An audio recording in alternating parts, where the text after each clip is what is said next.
Quand on parle data, ou plutôt quand on parle de traiter de la donnée, on fait référence aux statistiques en réalité. Et c'est encore plus vrai dans le domaine financier. Aussi ai-je décidé de tordre le cou à une confusion que je croise trop souvent entre corrélation et causalité. Allez, c'est parti pour une explication express. La corrélation évalue la relation entre deux variables. Si deux indicateurs sont corrélés, cela signifie qu'il existe une association qui fait que quand l'un change, l'autre change également. Supposons que vous examiniez la corrélation entre les cours de deux actions A et B.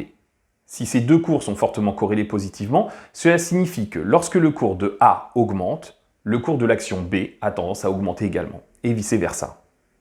La causalité, elle, indique une relation de cause à effet entre deux variables.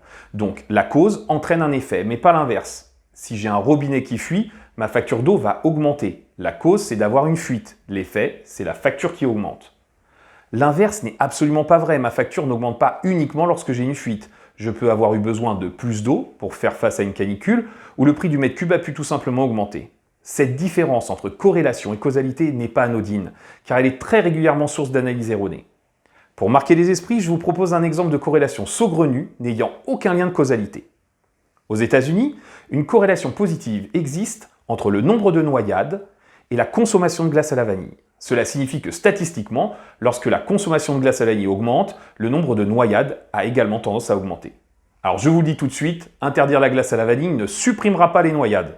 En réalité, ces indicateurs sont très probablement influencés par une troisième variable, à savoir la saison estivale. En été, les gens ont tendance à manger plus de glace à la vanille en raison de la chaleur. Et simultanément, il y a une augmentation du nombre d'activités de baignade, donc plus d'opportunités que de se noyer en décembre.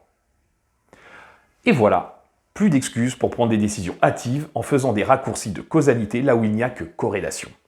On se retrouve dans 2 semaines pour une nouvelle vidéo Data, Innovation et Asset Management.